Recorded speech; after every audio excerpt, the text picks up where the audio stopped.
Hello, people, and welcome to. Here comes Cryptoholics. We got Bigfoot in the woods.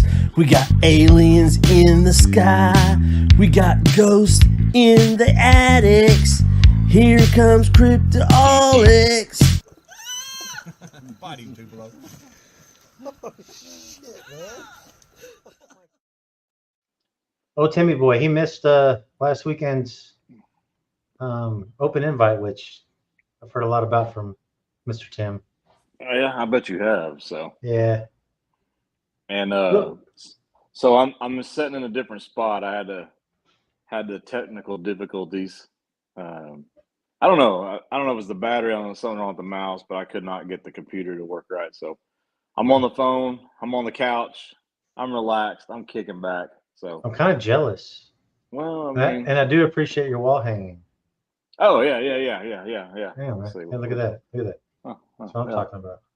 Hey, this is brought to you by Natty Light, which is basically just water with a little bit of alcohol in it. Oh, so look, you can see over here in the corner there. That's my cabinet with the cast in it. All the cast, the 20, the 16s, and the replica. So you see, folks, that's how proud Brian is. right here in the His living room, man. It's not hidden. Yeah. It's right there. It's like a museum. Yeah. And then, of course, got Ted the Big Red in the studio, but try explaining that to my new lady whenever she comes over for the first time, and I got Bigfoot cast in the living room. So it's a pretty interesting conversation. So, she was like, I need to run. Yeah, which run right into my arms. What are you talking about? Shit. which you got to meet over the weekend. So. Oh yeah, very very laid back lady, very chill. Does not believe in Bigfoot. So. She's so quiet. She might be the perfect person to set out in the woods, and she'll probably get like a good sighting or something. Yeah, she may not go for that, but yeah, she's pretty quiet. So we'll see. We shall see. We'll see. We'll see if we can talk her into it. So this weekend we had a bunch of new folks come in, which was great because I think we've acquired some new teammates, man, like some new minds. Yeah. For all this that we do. Yeah, it's always a good time whenever you get some new, fresh blood out there, and kind of get their perspective on things. Well, Scott Whitmire had a hell of a scope. He spent some bucks on that thing, and when you look through it and you look through the night vision part of it, it's crystal clear. Just looks like a person that's all in one color. Like the resolution is so crisp. I'm like, oh my God, I'm like completely jealous, So it's awesome. Yeah, like it was amazing. But speaking of equipment, we had Gus Stone come out with us. He's a young man. He was a hell of a drone flyer, and he's definitely great with camera angles. He's kind of like the guy I need beside me documenting this stuff, through a digital format. So let's bring on old Gus. All right. What's up, Gus? What's up, man? How are you? Good, man. We can't. You might want to scooch down a little bit. I was gonna say we love the bottom half of your face. Yeah. Thanks, man. You're the one and only. It's like this, bro. It's like I can't even do it, man. See, I can't even do that. Like yeah, there it is, right there. There we go. I should go get I have my gimbal here. I should go get my phone mount. I should just mount it up, but it's a lot of work. So the gimbal was a great addition. Watching Gus using that, those things are great. You want a steady shot. You don't have to stabilize for the most part. That's what you're gonna get. So Gus, man, like you're a young man. What'd you think about coming out to this area that we love to investigate? So I probably should start with the reason I came out in the first place. So he asked me to give him a shout out on the podcast. He's a listener. His name's Eric Anderson. He's a huge fan of Bigfoot, really smart guy, college professor. Well, he came up to me a week before the trip and was like, "Hey, the SBA is going to kind of the Hanobi area. Why don't you go check it out? And I was like, okay. And then he, got me to go, and then we agreed to go, and then he just pulled out last second. So Eric, you suck for that. But anyway, I ended up getting out there and getting to meet with all the SBA folks, and we had some pretty crazy stuff happen. So Yeah. So we got to check out where Brian and Tim had their visual. Mhm. I actually filmed from the subject's point of view. So I thought I got to do that. And Brian, you were actually walking back up. Mm-hmm. And I had my hands, of course, my hands weren't close to the size of the hands that were out there. But I had the camera here, so I was kind of, just to kind of get that point of view. I thought that would be interesting to see what they were, looking at you. It was pretty interesting to see you crouch there again, because it's been a while since, we immediately went there. Now we're talking 5 years later, and we went there a couple of weeks after Tim and I had the sighting. And so we did the comparison then, but it was kind of really cool to get there again and see you crouch down there. And I actually took a picture of you just standard on my phone. Then I had to zoom in on you to see you a little bit, but Oh, that's great. yeah. So it was kind of cool to see you crouched down there looking at me like that. Brought back a lot of memories. It's kind of weird, really. So, and I remember, Brian, when you're talking about how you heard it slide. Mm-hmm. So that where that stump is, that little hill, right there, it goes down pretty deep. It does. It goes down pretty far. It's not like it's a 3-foot hill or anything. You got to traverse this when you're going through that area, and you could almost feel the gravity wanting to just slide you down. So like it went there. I don't know. Like when I lay down there and looked at you, I felt like I was there on purpose, and I was just trying to see what's doing. Yeah. Yeah.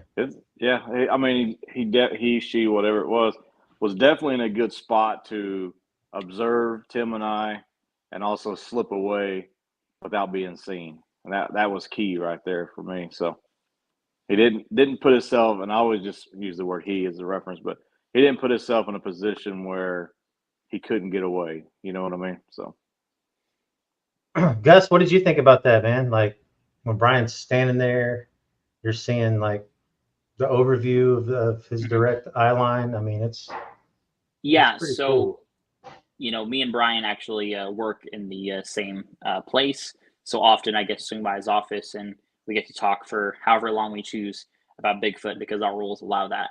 But when I got to kind of talking to Brian about it today, about being in the very spot that he had his first sighting, I just, when he explained the terrain about how, hey, when you see the place, you keep the Bigfoot would back off of the stump and then just kind of disappear in the hills. And I'm from Kansas, so when I think of a hill, I think of just this one giant mount, and then that's it. We don't have many of those, so I don't have a lot of comparison. But when you got to these hills, it almost just kind of looked like big waves almost. So something small, big, doesn't matter, could easily just pull itself 10 feet back, and then you can't even see it at all. It does look like that. It looks like a big ripple in time that just paused. Yeah. It's just hardwoods. It's awesome. Gus, so you had that audio, okay? I know a lot of people are like, oh, that's a coyote, blah, blah, blah. They weren't there though. They actually hear it. And I know that's a huge thing, especially with this audio I grabbed Saturday night. You weren't there. I've even played it for, folks at work. They weren't there. So they also don't know what to listen for either, because they're not looking for Bigfoot. They're looking for whatever National Geographic told them as kids what to listen for, So, right. What was your first thought because the timing on that was just ridiculous. Just absolutely ridiculous. And me and Brian talked about this earlier today. Like, it's interesting to me how Brian plants his 2 feet in pretty much exactly the same spot he had his first sighting. And then it almost like ignited the thing. I'm not sure what, like, the truth is I came into this whole thing as a believing skeptic, as in, if like nothing happened, I might have left the trip saying maybe not. But when I stood there and was recording Brian, and I heard this thing just kind of roar out loud, I just remember it happened, and I'm not gonna impersonate the roar, but when it happened, I remember just kind of looking over at you, and you had my Tascam, this gizmo right here, and you were recording Brian's audio. And I remember I looked at you, and then I looked over at the few other guys we had standing nearby, and it was like, okay, that just happened. This thing, we said, we're going to roll in 3, 2, and then as soon as right before we said 1, this thing just roared out. And what's funny about playing with the audio is you're definitely more the audio man than I certainly am. I'm more of the video guy. But audio comes into play sometimes when I need it to, but it's nothing I'm an expert at. Well, when you compare the audio, certainly yours is a lot more unique than mine. But when you compare the audio, there were some in the comments that suggested it was a coyote, and that's fine. But I didn't feel like one of the roars in particular resembled a coyote or a wolf. It might have had the same pitch, and like you could, if you were kind of a city boy walking in there, you probably would interpret it that way. But if you listen to coyote howls, wolf howls, the structure just wasn't the same. And I even noticed in the recordings after listening to it, a few times that the creature that made the noise, or the Bigfoot, kind of like almost like in singing kind of ranges as it kind of goes, ooh, and it kind of does that as it roars out. And I found that kind of, I just found it odd right away. I was like, that was different. And of course, not too far after, the coyotes followed. And so I'm sure the skeptics out there would say, well, that's a dead giveaway. But there's great evidence to many testimonies across the U.S. that when those things roar out or whatever they do, the coyotes follow right after, because they are so similar in so many ways. Yeah, Brian's old well howl. That's textbook for that. Yeah, yeah. And Gus got to hear that the first time the other day. I sent that to him so he could listen to it. So, and that's really just a stone's throw away from Camp Hardwood. In the grand scheme of things, it's a 5-minute drive, if that, from that distance. So, when you look at the area, if I had to guess it, it's probably, maybe an 8 mile as a crow flies from A to B. So it's interesting. So very. Now Saturday night I was sitting around camp. Gus had to leave. I wish you hadn't, but it's okay you did, dude. I understand. But man, if you had, oh my God, we could have got 2 task cams on this thing. We would have been destroying it. And I'm gonna kick myself in the pants for never getting a parabolic. I want to choke myself out right now for not. It's in my Amazon cart right now. Is it? Yeah, because I've got a couple of variations I'm kind of looking at in my cart. So, but I could hear it from the fire, and I went as far away from camp as I could within that little area we were camping in, and set up my task cam, and I just sat there and listened. And then my spine just started chilling. And Nathan walked up. You could hear him on the beginning of this track that I recorded. And I don't even know this guy at all. I've never met Nathan. And at this one point, you could hear that under roaring going on with these dogs barking. And me and this guy are looking at each other in our eyes like, I don't even know this dude. We're having this scary moment. He's like, you heard that? I was like, I heard it. So doesn't matter how much you doesn't matter how much you do or don't know the guy. When you hear something that could probably rip your head off in the woods, he's your best friend at that moment. Yeah, exactly. To hear a pack of, I'm not gonna say dogs because I wasn't there, I couldn't see them. They didn't sound like coyotes at all, zero, man. It sounded like a pack of dogs, either cur dogs like the hunters were having out there, or sometimes you'll see a Rottweiler and a Dachshund come up out of the woods, and you're like, I gotta mess with them dudes. They have the same look in their eye and stuff. It could have been a pack of dogs like that, but they were all barking so ferociously, and the underlining was just spine tingling. And I think what the biggest thing was it would start here and it would cut off. and then over here it'd be like, oh, it would just start up again. Like, this is a traveling fight it's going on. I got almost 19 minutes of it, but it went on for, we listened throughout the night till about midnight. So from 10 to 12, within that range, this fight was happening. And I've never heard anything like that in my life. And of course, I was way off on the opposite end of the place. Yeah, Brian was in another camp. So I'm still working on the audio. I've sent it to a few people, including Gus. I'm trying to get anybody I can to look at this audio and enhance the background, because it's way out there.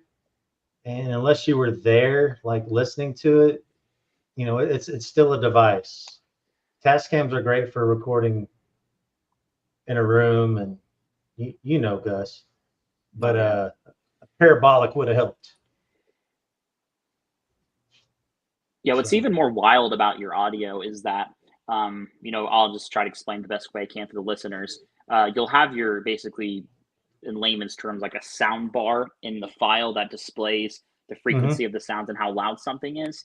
Well, what's amazing about that is even above the natural hiss of the camera, including factors like the natural hiss, the wind, all the factors playing against you, it being, you're, for hundreds of feet to possibly miles between the interaction that's happening and what you're recording, and you still manage, with all those factors included, to get some portions of audio. Yeah. Which that just shows you, if you were there in person, how just loud whatever it was going on. True. Yeah. So that big fat bar of audio is like this, right? Like when I put it in the software, well, only like this much is the sound. The rest of it up is hiss, wind, whatever you want to call it. So then you got to go further down, and this is what you have. You just got this little bit of, in fact, it's so far away you can't tell, like you can't split up the dogs in what they're fighting, but you can hear it, obviously. And if you bump up the decibels too much, it just distorts the crap out of it. You got nothing. So anyone listening to the show, if you're an audio expert, like this is your steez, let me know, because I'll give you a shot at this, because I really want to hear this. I wish we would have got closer, but wish I would have stayed. And you know what? I don't think I'll ever hear that again. I don't think that was it. I think that's what you get with this subject matter. Wow. Never say never. All right, Brian. Voice of reason. Never. Thank you. Never say never. Never say never. Wow. What a night that was. When you was talking about parabolics, do you remember when we had, when we was full in on canoes and all that? You remember I built a couple of parabolics out of old satellite dishes. Yeah. And those worked really well. The trick with those is when you have the satellite dish, right, and then you have that arm that comes out, you have to find the sweet spot to mount the recorder where it reflects the sound. And that was one thing that we experimented with at distance. Like I would hold it, say, 4 inches from the end, and I would tape it down and then step out, 100 feet, walk around, talk, and then play it back, and then I'd move it 2 more inches in, and I would do that over and over again until I found the right spot that would reflect that sound. Those things work great, and then when we had the canoe, I had that one mounted in the middle that we could pivot any direction, and then I had the one built on the pipe stand that we could set at camp and we could pivot. So, I mean, I know you guys are probably looking for something a little bit more. No. Wait a second. Mobile. Cool Breeze. Where are those? I don't have them anymore, but I can make some more. I can make some more. I mean, finding old satellite dishes is. I have one on top of my. I have one on my roof. Yeah. I mean, I don't have DirecTV anymore. Yeah, I'll use it. There you go. Yeah. There you go. I'll take it down. They work perfect, and I built that tripod, and I used to have that thing. I remember when we was at Homestead. And I got some pretty decent audio there where I had that thing set pointed towards the old well, And and it's a satellite dish, so you could pivot it this way and then turn it, and then just mount that on there, hit record, and man, it's amazing, and it's cheap. So because you could pick those satellite dishes up just about anywhere if you can find the right method. Exactly. Me and those Methadonians, we get along. Methadonians. Mm-hmm. I think I paused this at a spot where you can kind of hear the roaring sound. See if you guys can hear this. I know I've posted this on multiple pages, and some people are like, I can't hear anything. I let a guy at work hear it. He got blown up in Iraq, not like his body, but his hearing. All he said is, I could hear dogs. But let's just play this for a second, man, just for a sec. Okay. I've kind of enhanced this a little bit. Let's just see what's doing.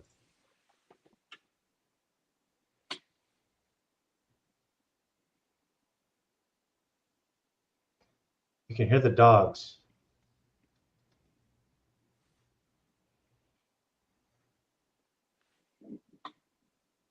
That right there. I can't hear it on my end. You can't hear it? Nah, me either. Man. All It right, must be playing. It must be playing for you. So I guess so. It's a thought that counts. All right. yeah. Yeah. Now I'm super jealous. I'm gonna keep cleaning this up, man, because it must be heard. I agree. See, what's crazy about my recording and Shane's recording is that the whole like recording frenzy started because Shane and I were at camp just shooting the breeze about whatever. And then, I don't know if you remember the Shane, it was about 6 to 7 o'clock. We heard a pretty decisive roar. Like, if I could have honestly had my, if I could have had my Tascam and gotten that rather than the Brian vid footage, I would have, because it was because I remember it happened and we had fire going, people were talking, telling their stories, and we heard this clear as day. And even a few people at base camp just looked at each other like, did you hear that? And so, me and Shane, of course, we wasted no time and we just grabbed our stuff and we headed straight down there. And then it was just radio silence. And so it's just kind of the curse of investigative journalism, which is you're not ready when you need to be. And then, you miss a grand opportunity. But if I wish I could have got that first roar that was loud and proud. And honestly, stepping into this world, the best way that I can explain it was the well howl that Brian has is very close to it. But probably the best way I could explain it before that was like a war cry. And it was just this roar towards the skies, towards the heavens. And it was kind of like, okay, I'm not sure where that came from, but that was loud. And I know sound in certain instances, like with lions, for instance, sound can travel up to 5 miles. So, you could hear the roar, but the roar happened X amount of seconds ago, and that Bigfoot's already running the other direction. And so, but man, I'm really hoping this next time we can maybe step up in the tech. I'm hoping, and you mentioned my drone, I want to hopefully upgrade to a FLIR drone. So, and apply for my waivers long before whatever. So if we hear something, it's like, Gus, that's north, I can apply for my visual line of sight waiver, which grants me permission to fly outside of my sight range. And I have my night certifications already. So I can just take the drone up and I can just go. And then we can just follow it till we find the thermals. Or hopefully, the drone doesn't fly away because it loses connection. But it'd be worth it in the pursuit of Bigfoot, I suppose. But yeah, I've been thinking of dozens of ways trying to figure out how we can get it next time. Yeah. Yeah, we definitely have a plan to, I know Brian's had a plan for years to get into a certain area, looking for these guys, but I know they're not hanging out all the time where we can't. It's piney woods, and that's about it. It's piney woods. Beyond that, it's an oyster. Yeah, I think beyond even the an expedition that we had, just that open camp out where we could kind of experience things, and from what Brian was telling me before the trip and from things I'd read, I had anticipation that you were going to get nothing, and we ended up finding, I think 2 footprints. We got 2 roar. Actually, we have 3 roars on recording. We have yours, mine, and we also have another one that I haven't even touched yet. Where I don't know if you remember, we got it briefly, Shane. Where Mhm. like there was some banter between them for about a minute or so. I got that When one we, as well. you talking about when we walk down in the dark? Yes. We walk Yep. down. Okay. Yes, and so I got one of those too, and so I haven't even touched that one yet. It's probably not too far from the issue with your audio that I have, but Okay. man, we for my first Bigfoot trip ever, I really walked away. If I don't get anything for the rest of my life, that trip was still worth it. Honestly, there was so much that happened. I wish I could have taken all my skeptic friends to that trip. Oh yeah. Which is really interesting because my friend Eric, who should be watching the podcast right now, if he's not, he'll watch it later. His son Seth is the biggest Bigfoot skeptic that I know. Like you'll present all these arguments to him, and then you'll kind of put him in a corner, and his default is, well, Bigfoot's not real, so that's all nonsense. And it's like, dude, come on.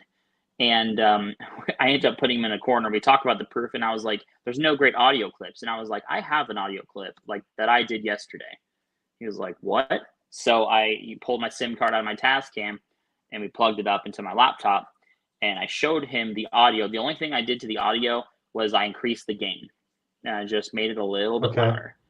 And I showed him the audio from the Tascam that we got from Brian's Yell.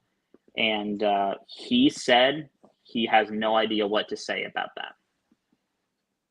And I'm convinced, if the how that Brian has and the how that I have are the same, I'm convinced that it could be the one that Brian saw, but judging by the recording that he has from the how, I think there's definitively at least 2 in that location. Definitively at least 2.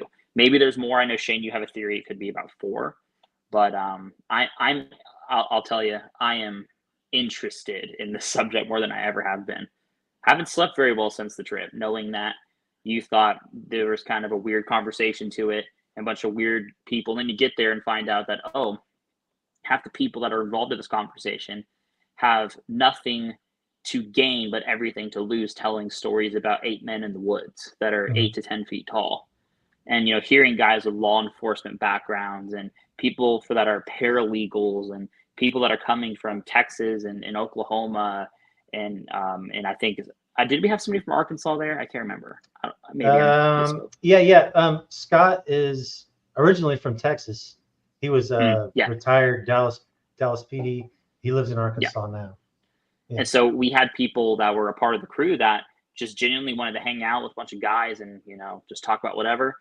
And then Bigfoot was just kind of the ice cream on top. And the thing is there was a lot of things about this trip, that just a lot of sounds, a lot of I found a footprint, and that to me is what blows my mind. And I hate it. We didn't have ability to cast it, and that makes me so upset. Well, now we did.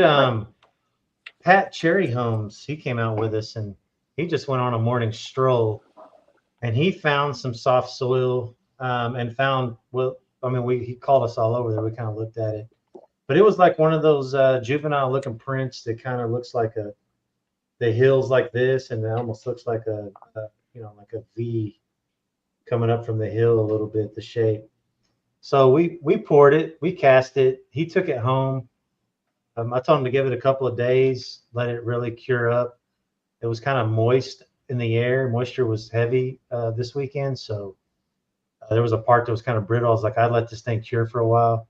So we'll see what Pat, uncovers with that in the coming days. So kind of looking forward to that too. Good eyes. A lot of the guys out there had great eyes. That was awesome. It was good eyes. What's crazy about the print that I found was it was yet again close to Brian's original sighting spot. I don't know if it's just Brian enters those woods and the Bigfoot's like, and then just knows he's there. I don't know if there's like a weird romance y'all have. I'm not sure what it is, but something about you. She's looking for me. That's right. Yeah, she's looking for me. So. Your lady has competition now, but no. That's right. That's right. Because I don't know if you remember exactly the how it looks, but I'll never forget. there's a hill, kind of like how we talked about the waves of the hardwood area. Well, there's kind of, when you're walking towards the stump, which is kind of, degraded and burnt a little, it kind of looks that way. It's just fading away. There's a path on the left-hand side approaching the stump that's here that goes down a hill, up a hill, and the stump's kind of on the side of one of those hills. Well, me and Pat were being adventurous, or I don't know what we were doing, honestly. And packing camera gear, as little as I have, it sucks. It's something I love to do, but when you're out there in the woods, you have to kind of be constantly like holding your gimbal and like looking around, or holding your microphone towards any little peep you hear. Well, I end up having all my stuff in my hands in my pack, and I jumped across the creek bed. Well, I stopped and I kind of noticed something kind of peculiar. Okay, weird. Sorry, I can't talk today. Oh, yeah. And and I looked down, and he's like, "Did you drop something?" And I'm like, "No." So I get on my hands and knees, and I try not to touch the print, and I scoop out these leaves, and I said, "Shane, come here," and I couldn't believe it. He comes down, and there's a clear big toe impression, and I would say the print was probably between 18 to 20 inches. And he was like, "Did you just find this?" I was like, "Yeah." And me, Pat, both were looking at it. We were like, "That's crazy." And so, I think hardwood's the place out there. And obviously I'm pretty new to this world, but I read a lot about it, and I think I don't know if they live out there year round. That's a great question. But if there was a place in Oklahoma they could do it, it would be those woods. And sure. man, I'm interested. I'm so interested to get back out there. I think a sighting is not too far fetched for the hardwood area. Now, Gus, you said earlier, I said there might be 4. I'm thinking you took what I said about the creek. The creek, there's definitely 3. There could be 4 out there at the creek, leaving tracks, which we need to take you to. Yeah. Yeah. We got to get definitely. Yeah. Actually, we have a whole project for that area we need to discuss with you off air. So, but that brings us to the project at hand, which we should talk about a little bit, and that's what is next for us. I think a return trip to Bison is needed in the next 30 days for sure. Mm-hmm. I would like to go before Christmas. Yes. For weather gets, it's not. Weather's never really going to get too bad there, but there is a slight chance that it could, But I think it's something. I know Gus and I talked about this before, about trying to get at least 2 trips in before winter's over for what he's trying to film and put together for us, because we do want to put something together that kind of showcase this place. Because we're in year 6 of this area. I don't know, Shane, you've ever even thought about that, but this is year 6 of Bison for us. So we put a lot of time, and we covered a lot of We've been all over that place, all over. Yeah. So it's cool to have somebody right now that's fresh eyes, fresh interest, and he's ready to go guns blazing at this thing. So. Oh man, Gus got it easy, man. He came in after we did 6 years of hiking. We just get to take in all the cool spots. So, rocking right on those paths, man. That's right. Ain't nothing wrong with that. Nothing wrong with that. So there's still an area that we have not really dove into, and I know you alluded to it a little bit ago, that I've been wanting to do for some time. That's definitely. We don't want to take that approach in the winter, probably, but we definitely could go in there on foot, and now. Okay, so yeah, man, let's take this time in the winter to take it all the way up to the rim, all the way as close as we can, and get as much information as we can before we execute what we've been talking about. Okay. Yeah, for sure. Awesome. Gus, you got a kayak? Nope. No, sure don't. I have 2. Cool. Well, you get to have one now for the trip. Well, I've kayaked before, so you don't have to worry about me drowning. All right. So. We won't. Don't worry about that. Don't worry about that. We won't worry about. Yeah, we won't. We'll let you sink. I just can't. I can't tilt it with my film equipment. That's the trick. I might need to get like a raft I can carry my film equipment with or something. that would spoil the trip for me. Just like, oh, you lost $3,000 worth of equipment in one plunk. It's like Yeah. But yeah, we wouldn't want to do that. No. But we, like I said, weather-wise and temperature-wise, if that's something we don't want to look at, we do have the option of hiking in there. So that is Do on that the too. table. Yeah, that's on the table. So we just have to get to an area to where we can, where it doesn't end up being a 20-mile hike, which I think there's an area that I've been to on the southeast side of that I feel pretty confident I can get us to again. So. Also know Saturday I heard war. That was war. Yeah, Man. I'm pretty curious as to, because it's of my opinion, and the approach that I take is the same approach that Paul Freeman took with his sighting in Oregon, which is, you want to go during times where the data shows that a sighting will happen. And I don't know if you've ever heard the story of what Paul Freeman did, but Paul Freeman took a map of that area, would basically pencil in every single time he had anything, a sound he thought was odd. Particularly, he had a lot of prints, and he would drive out of town at like 6 a.m. every day and visit this spot, which essentially led to him getting his famous footage that he got of that Sasquatch. So, the approach that I'm thinking of is somebody, pitched to me, like, what about a March trip? And I was like, well, if we want the prime time of these creatures is going to be in the November, December months. And so I don't want to make an assumption. I mean, you never know. We could get lucky in March, I suppose. I'm not sure. When was the Howl recording that you had, Brian? When was that taken?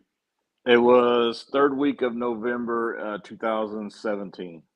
So you have a sighting and you have howls, and we found footprints in that same location, and that's Hardwood, but not the other one we're talking about. So we know for sure that that area. I'm going to be cringy now. Is I know I'm not going to say squatchy, but don't say is, it. I'm not going to say it.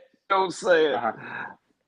And Dustin told me he was glad I didn't say it either. I was like, thanks, man. But yeah, I'm pretty. If Dustin said that, we can say it. Okay, well, sorry, Dustin. It was squatchy, but anyway, nah, Dustin's cool. But I'm just interested to get back out there in the next 30 days for sure. I will cancel my family vacation to do it. Oh well, we'll reschedule. Whoa there, Gus! Don't sleep on the couch the rest of your life now. Yeah, don't be in the doghouse like us. So. Oh man. Oof, you didn't see my collar? Oh, yeah. Actually, I took it off before I got on camera. Oh, okay. Smart move. Yes. So, if it's all right, Brian, all right, sorry. I was going to say, you said something earlier, and I just want to make sure people kind of really understand this. It was like, whenever I was speaking to you before you went about, you may not see anything, I always want to lead with that, especially for new people, because I don't want to give anyone false sense of hope that they're gonna grab their tent and their ice chest and they're gonna go with us on this deal and they're gonna see something or hear something, and then they're so disappointed because Shane and I have talked about this so much.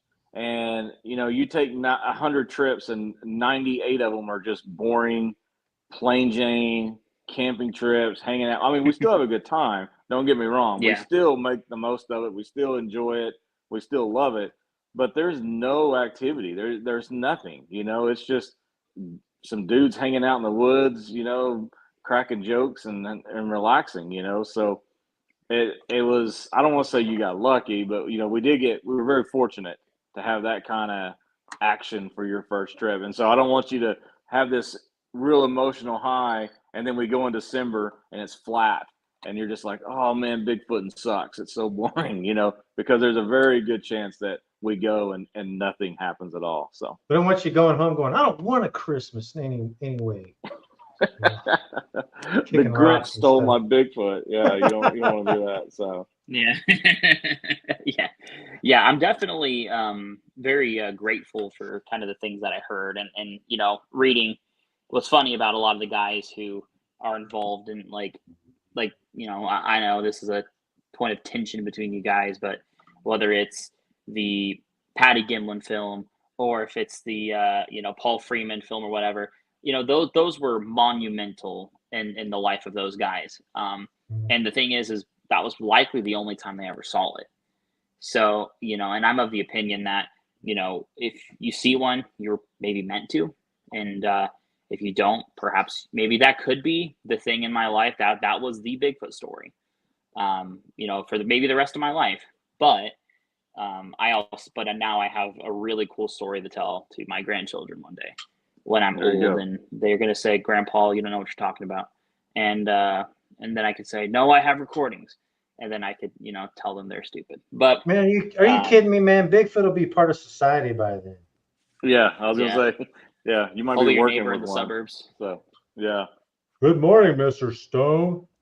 The hardwood Bigfoot's going to move in with Brian by that point. That's fine. I got room. So they're going to finally just quit this back and forth flirting, seen behind the tree, poking back. Brian's going to have all the hot female Bigfoots like his sister wives or something. Oh, no. The problem is this. Oh, man. Y'all's gonna get me in trouble. I think I'm not sure if my phone is if I'm receiving text right now or not, but she might be blowing me up here. So. Oh, hell no, I'm just playing. Yeah.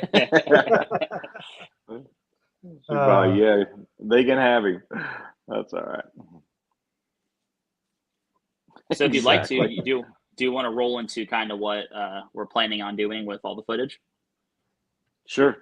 Go for it, man. Talk about it. I know you mentioned it earlier, so I don't want to, exceed the time limit or anything. But talk about your project, man. So the plan is kind of, I guess we'll call it an SBA approved project. I guess I actually told my wife, like, I don't really know what makes you an SBA member, if it's the Facebook group or if it's you go on one trip. Like we should make like certified patches. So if you go on like a show and you get a patch, like, there you go, little Timmy, and you can put it on your lapel or whatever. Yeah. But that's funny that he said Timmy. Yeah, I know. And so, Timbo. And so I've always wondered, like, I don't know what makes you an actual SBA member. I told my wife, like, I think I've crossed that threshold. But the thing is oftentimes when I find these Bigfoot documentaries or these Bigfoot shows, when you walk in, they're designated for the layman's terms, like the layman's understanding of Bigfoot, which is, I really don't know. Some hairy dude screaming in the woods, probably some weird homeless guy, in Topeka. That's not too outlandish to hear a homeless guy screaming in the woods, probably unclothed. I witnessed that a few times as a kid riding my bike. So, anyway, point is I want to create a documentary that's anywhere from 40 minutes long to about an hour long, that is dedicated to evidence and that is dedicated to primarily, our expeditions, and dedicated to showing people things as they happen. And I'm the only videographer. I'm the only editor. Probably Shane will help me with some audio things, probably, but for the most part, showing things as they happen. And for those of you who saw on the SBA's page, us doing 3, 2, 1, there was a lot of laid back, chill banter beforehand that we will not ever release the footage of what Brian said before the actual calling. So that is classified as it gets. We'll put a blooper reel together. It'll be all right. Yeah, so. We'll release it in the blooper reel. Yeah, we'll do that. Yeah, I'll be fine. I'm fine with it. And so the plan is that would be the first expedition, doing 2 more, and then I would like to have it done before we go to Hanobi in October. So I'd like to have at least 4 months of no personal projects. And by the way, for the audience, for your understanding, I am a videographer by trade. I do this work for my company. I'm responsible for developing training curriculum for all onboarding employees. So video cameras, drones. I'm a certified FAA drone pilot. I own 2 personal drones. I have, my camera. I have my audio equipment. Like, this is a world that I'm not ignorant to. So that this is not going to be an amateur production. This will be just the expeditions, just as they are. And the hope is we can put something good out there that will, start conversations and kind of open us up a little bit to some of the places out there. And, I know other places, unfortunately, as I've dug and dug, other places manufacture stuff and create fake evidence, or your production team wants to do that. And we're just going to tell it as it is. So if at the end of our third expedition, we have a lot of evidence, great. But the evidence that we have is what's going to go. And so, footprints to sounds we hear. If we have a visual sighting, then we're rich boys. But, it's just going to be a straightforward documentary that just presents the facts. I like it. I think after this weekend, we've gained some pretty solid team members, and for an expansion, because geez, man, you got to have a bunch of people. Dude. You do, with different expertises, different looks of the land, just different. We had 3 retired police officers, and the 3 of those guys were different within their own reign, I always love a conversation, especially with Bigfoot stuff, where I don't know if you remember the moss footprint on the rock we found, and I that was great. I have that documented as well, and I was like, oh, that's pretty cool.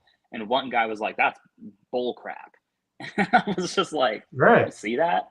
And then that's kind of the beautiful thing is, we're not there to toot each other's horns. We're not there to there to have a good time, but we're just going to look at the things as they are. And, and for anybody who's listening, who's maybe never been on a Bigfoot expedition, you've never gone on an open invite, you're never going to know the world that exists out there in this community, and if you don't try it. And I will tell you, if I would have not gone and seen all the things that transpired on this trip, I would have been sorely disappointed.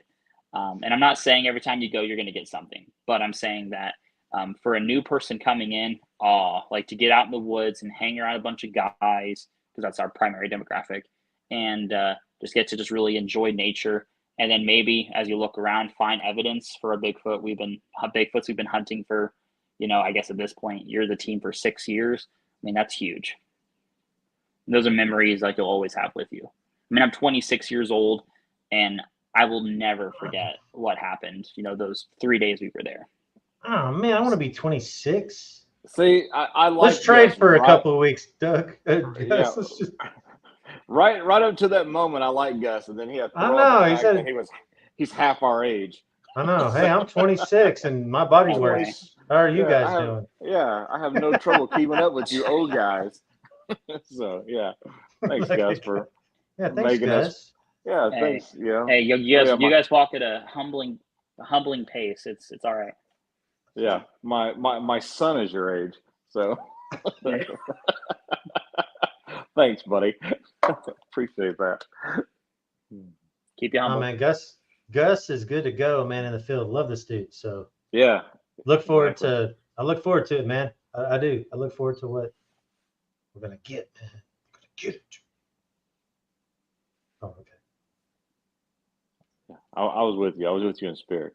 I know. So. I thought you were gonna ramp it up there. I was just waiting on it. I was like on the edge of my seat, like, oh, he's about to say something very memorable. After a weekend like we had, and then working, like I'm done. I'm off tomorrow. 40 hours in 4 days. But I'm so lucky. I am cha-ching. I'm spent. I'm not gonna lie. So. Well, I'm going to get up and work on the house tomorrow, so that's it's not like, Yeah, you're not relaxing, so. No, I'm not. Yeah, I'm not Al Bundying it on the couch all day at all. As much as I'd like to dream about that. Yeah. Yes. All right, man. Well, Gus, I'm so glad that you got to come along and not only have the experience that you did, but just the fact of getting out there and, hanging out and meeting everybody and making the connections that you did, and yeah. And the fact that you want to document this, that's super cool for Shane and I, because it's a thing that we've talked about for a while, and we wish that we could document more things, but we kind of get out there sometimes and just run hard, and we don't document a lot of it. So we're it's old nice to have people, a man. guy. Yeah, but it's nice to have a guy whose his first thought is to document. Our first thought is to investigate. Mhm. And so we investigate and we run at and do whatever and look and see and whatever. But your first deal is to grab a camera, grab an audio, and so that's going to be a pretty good matchup Huge, with the three of us for sure. So huge. Yeah, Yes. I think the future of I guess I don't know if it's Bigfootology. I don't know what they call it. I think the future of researching the Sasquatch is get rid of the camera crews. I think the future of it is getting rid of the catering trucks and the fake tent pop-ups and sleeping in an RV, when the cameras go off, because if I was I'm not a Bigfoot, but if I was a Bigfoot and 7 feet, 8 feet tall, 10 foot tall, sitting in the woods, and I saw just this like mini army partying on the property I walked through, I'd go the other way, man. Like, screw that. yeah, I won't even throw a rock. I'd be like, no siree. I just and that's the thing is, really small teams, like it's kind of like what they do with gorillas and oftentimes what they do when they do field research in Africa, it's small teams, people that have many skill sets and people that bring different perspectives. And here's the deal: I don't know everything about being a Bigfoot believer, but I was the first person to show up. I know that Brian showed up like the last minute. I was like, man, I'm about to leave, and Brian showed up like, hey man, can we go to the spot so we can film it? And because the initial plan was we were probably gonna go to Hardwood the following morning, and I couldn't be there, so there was no way we could have hoaxed anything, even if y'all tried. And we went out there, and things just fell in place. And a lot of it was luck, but having somebody who just on the team who you guys might have the subject matter knowledge, but I always want to keep that in mind that, hey, if we're not recording, if I don't have something in my hand, my GoPro or some cases if you're rolling with a generic and no pro, and then you just want to find the footage out there or find the Bigfoot and then record it or whatever the case is, I might not bring expertise to the table, but I can bring that skill set, and I'm hoping that we'll have something for a few generations to come where they can look back on and say, man, the SBA guys really knew some stuff. And so hopefully it's not the last. And the truth is it's funny how we're starting on a documentary. We really don't even know what it's going to be about necessarily, because that You just keep on filming, dude. Just keep on filming. That's the thing, is it will make itself clear as we film. But the thing is there's also that piece of me that's like, I kind of want to be secretive about what we find down in those woods, because in those particular woods, I won't say on the podcast, even though I know people know what it is, because I don't want to attract mounds of people after a Hanobi conference to go down there, and then the Bigfoot will never show its face again. So there's kind of that piece of me that's like wanting to keep the respect for the animal. But there's also that piece of me that's like, should we make it a general SBA one, or should we make it more of like a kind of not like Discovery, but kind of like an Alaskan killer Bigfoot approach, which is probably the better one of all of them out there, which is, just showing like a crew of guys in their expedition through, no man's land or whatever the case may be. So we'll figure out more about what this project will look like, probably on the second expedition, in the next month or so. Yeah. And so I'm excited. Yeah, I think the evidence will dictate how we navigate that too.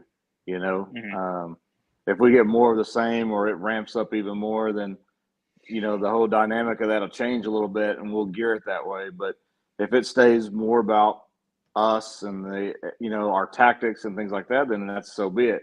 But if it presents itself in a way like, hey, we could show somebody something and say, this is what we do and this is what we found, then there we go that direction. So it's gonna be how everything turns out. So the only way we just stop filming in our tracks, the only way, is if we have a sighting on camera, because that will be the climax and we are done. There's nothing else to talk about. And then we're going to be the subject of internet nerds for 50 years saying that those guys are full of crap and they're fake. So we done been down that road. So yeah. Hey, I'll say this, Gus. I'll say this, like the plan that we've been talking about into this certain area where we think, you got to think where these things are coming from. You have to. You just, because if they just live there, we'd just be like all up in it. You're gonna want to come on that, man. That right I'm in there is time gonna frame. be some meat and potatoes. We'll give you a huge time frame ahead of time. How about that? Mm-hmm. And, Yeah, okay. as long as I have time, I'm gonna make it work. So I'm thinking not the dead of summer, but maybe springish time. What do you think, Brian? Like spring? It's either spring Yeah. or fall for me Yeah. going into that area. I know Yep, I agree. March was one thrown around loosely. And what's funny is all my Bigfoot friends who were kind of in the closet, and now that I've, because it was funny about the whole Bigfoot conversation is after we got the recordings, people were like, "You're going to a Bigfoot camp out for 2-3 days. You are a loser." And I was like, "I know, it's kind of weird, a bunch of weirdos." But you're not camping this weekend, so you're the loser. But anyway, Yeah. Exactly. I get back and I have now Shane's recording, and eventually now Brian's recording. My recordings, all three of them are, and it's like I come back and the conversation was, "Hey, can I hear that recording?" And then almost like there's because my background before training development was I was in ministry for 4 years. I was a youth pastor for 2.5, and I was an intern for a year and a half. And there's always those moments when you explain something to somebody, and it's that aha moment. And it's like when you get to teach your kid how to, ride a bike, and they finally get it, and you're like, yeah. And then you can see it in their eyes. And it was one of those rare moments where I watched people's worldview just get changed by what they heard. And here's the deal: they knew I wouldn't lie to them. They knew I don't have probably the ability to manipulate footage like that. And to hear somebody for the first time realize, oh, there's something to this, and that's really what I want to leave in the minds of the listener with this documentary. Is I want somebody to say, I don't know if I believe, but there's really something to that. That's if somebody can just walk away from it, that's what I want them to say. I like it. I like it Again, I like it. I like it. Yeah, it's gonna be different. So I'm excited, dude. So let's start chatting and working out the details for next month. All Get right. that going. Make sure everybody can get out there. I'm available every day. Well, Brian, okay, so I'm thinking about taking that Thursday off for that period. That way, I want to get out there, man. Be quiet, start recording, like right away. All right. I'm not going to venture off down to where we want to go by myself. Not that I'm scared, but I've watched too much Missing 411 to go, hey, I'm just going to go do that when I could just wait for you guys in like 24 hours or whatever. Oh, that place is safe. You know how many times I've been out there alone. So yeah, Brian, but I have horrible luck lately, dude. Hit a deer, yeah, gun went yeah. off, Yeah. test stand blew up at work. I'm like, no. You've had a run of bad luck. I'm sorry. I feel like I still got the hootie cafootie on me, man. You know? Sorry about that. Yeah, I'll see if I can help you out on that. So. Oh yeah, seriously, dude. I thought I passed it on to Sid at camp this weekend because he was using my Coleman single burner, and he was using my Coleman single burner, and it caught on fire before. Oh dang! It's only because he didn't hook up the butane. Like there's this little clip that comes down that keeps it in place. Sid. Yeah, I was like, man, the hootie cafootie went to Sid, but I don't think it did. I did get a flat tire out there. I've never got a flat tire in the Jeep. Never. I won't forget my audio being ruined by a certain unnamed person, so I won't forget that. Oh, Danny Rohrbaugh, I'll say it. Yeah. I can't even say what he said, but we got it in 4K. We got the soundbite. Danny, if you're listening, I'm bringing a bar of soap on our next trip because we need to wash that mouth out, sir. Hey, Gus, just add it to the blooper reel. It'll be okay. Okay. We'll have an R-rated blooper reel. We can put man. stuff. Yeah. Cool. Now, looking forward to it though. I'm excited. I'm pumped up for us. Man, I think this is. I think it's great. It's been too long. Renewed excitement is what I'm going to go with. Built the morale. Yes, for sure. All you got to do is get out there and be patient, and it comes around. Patience and persistence. That's it. I agree. And sometimes Adidas to fool little tiny cowboys that think they're that special. Oh, he went there. I just had to bring it up, man. I just had to. You went there. Oh, I'm man. sorry. It's just so annoying. It's just so annoying. I can't stand it. That right there. He looks like Shemp, like a small Shemp from the Three Stooges or something. That is how you end the show right there. The orang redneck. That's who he is. The orang redneck, not the orang pendek. Yes. Man. Oh man. Sorry. Awesome. Let me shake it off. Shake it off. Yeah. That bad juju you got right there. I know that hootie cafootie is like still messing with me. Yeah. Awesome. All right. Well, you got anything else to say, Gus? Want to plug anything?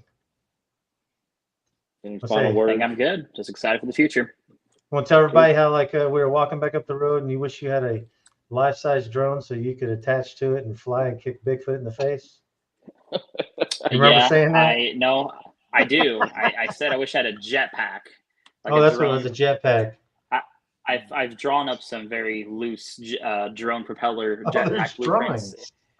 And no, it's a terrible drawing. They'll never see it. And I want to see it. It's basically like this arm suit with this giant bulge that has like the RC propeller airplanes. And I made a joke like I'm just gonna take off one day when I hear Bigfoot. He used to be out there kicking a coyote, and then out of nowhere he's just gonna get belly flopped in the face by me. No shame. I don't even care if he kills me. But Gus, I'll be even sure though to it was rip some dark hair off. outside, even though it was dark outside when you're telling me this, I could see your passion. Oh man. I think there's an If I have underground lab. Yeah. If I have my jetpack, he's getting smoked. It's gonna happen. He's getting smoked. There you go. Gus is our he's our hidden agenda, man. He's our hidden plan. He's our I'm the Bill of the skies. Nah. We got a Bigfoot over here in the hill. Project Gus and go. Yeah. All right. Awesome. I'm glad we got that figured out. Yeah, that was All something right, we got man. a plan. Well, cheers to you guys. Let's get back out there. Sounds good to me. Sounds good. All right, man. Gus, thanks for coming on, man. I know it's Yeah, kind man. of short notice, so we appreciate it. Thanks, man. Appreciate it, dude. Yeah, and thanks for having me. Yeah. Sure, man. All right, we'll I'll talk see- to you. Yep. Go ahead. Talk to you soon, buddy. Yeah. All right. Me and Gus Good. have been talking, so I'll talk to you later. All right, man. Good dude, man. Cool. Love that. Yeah. guy. Yeah. I'm so glad he came. So Yeah. Hey, I'm glad you invited the kid, man. He's a kid. He's 26 to me. He's like, I have a son that's 25, so it's like, yeah, you know. exactly. Yeah.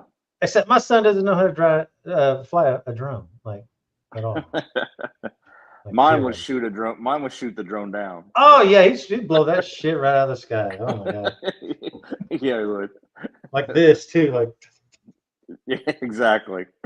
you know. Crazy kids. I know. All right, Cool. man. Well, yeah, I'll be Sounds chatting good. with you, folks. All right. If you watch, thank you.